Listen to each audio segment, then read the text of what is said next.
Atos capítulo 12.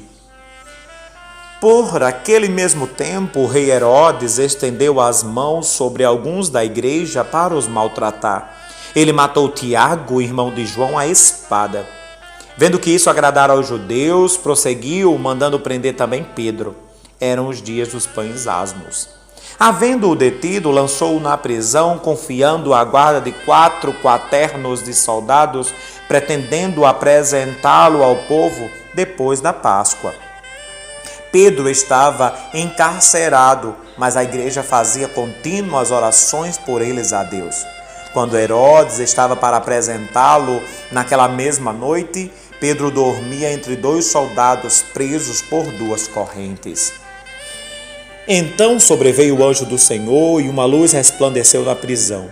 Ele tocou Pedro no lado, o despertou e disse: levanta-te depressa. E caíram-lhe nas mãos as correntes. O anjo disse-lhe: cinge-te a calça tuas aparcas. Ele assim o fez. Disse-lhe mais o anjo: lança as costas a tua capa e segue-me.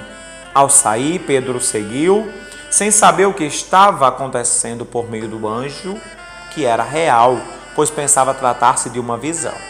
Quando passaram pela primeira e segunda guardas, chegaram à porta de ferro, que dá para a cidade, a qual lhes abriu por si mesma. Depois que saíram, caminharam por uma rua, e logo o anjo se apartou dele. Depois, tornando a si, disse: agora sei verdadeiramente que o Senhor enviou seu anjo e me livrou da mão de Herodes e de tudo que o povo dos judeus, que os judeus esperavam. Ponderando ele sobre isto, foi à casa de Maria, mãe de João, que tinha por sobrenome Marcos, onde muitos se estavam reunidos e orando. Batendo Pedro no portão do pátio, uma menina chamada Rode saiu para atender. Ao reconhecer a voz de Pedro, tomada de alegria, não abriu-lhe o portão, mas correndo em volta para dentro, anunciou que Pedro estava ao lado de fora do portão. Disseram-lhe: está fora de ti. Mas ela reiterava que era verdade. Eles, porém, disseram: é seu anjo. Pedro, porém, continuava a bater no portão, e quando o abriram, viram-no e se admiraram.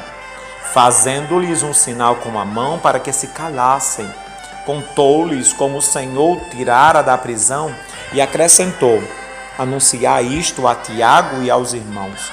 E saindo partiu para outro lugar. Assim que amanheceu, houve um grande alvoroço entre os soldados sobre o que teria sido feito de Pedro. Quando Herodes o buscou e não o encontrou, depois de inquirir os guardas, mandou que eles fossem mortos. E partindo da Judeia para Cesareia, Herodes permaneceu ali por alguns dias. Herodes estava irado com os de Tiro e Sidom, mas estes, vindo de comum acordo, ter com ele persuadido Blasto, que era o camareiro do rei. Pediram paz, porque suas terras dependiam do país do rei para obter alimento. Certo dia, vestindo Herodes as vestes reais e assentando no trono, fez-lhes uma prédica. O povo exclamava: é voz de um Deus e não de um homem. No mesmo instante, o anjo do Senhor o feriu, porque ele não deu glória a Deus, e, comido de bichos, expirou. A palavra de Deus crescia e se multiplicava.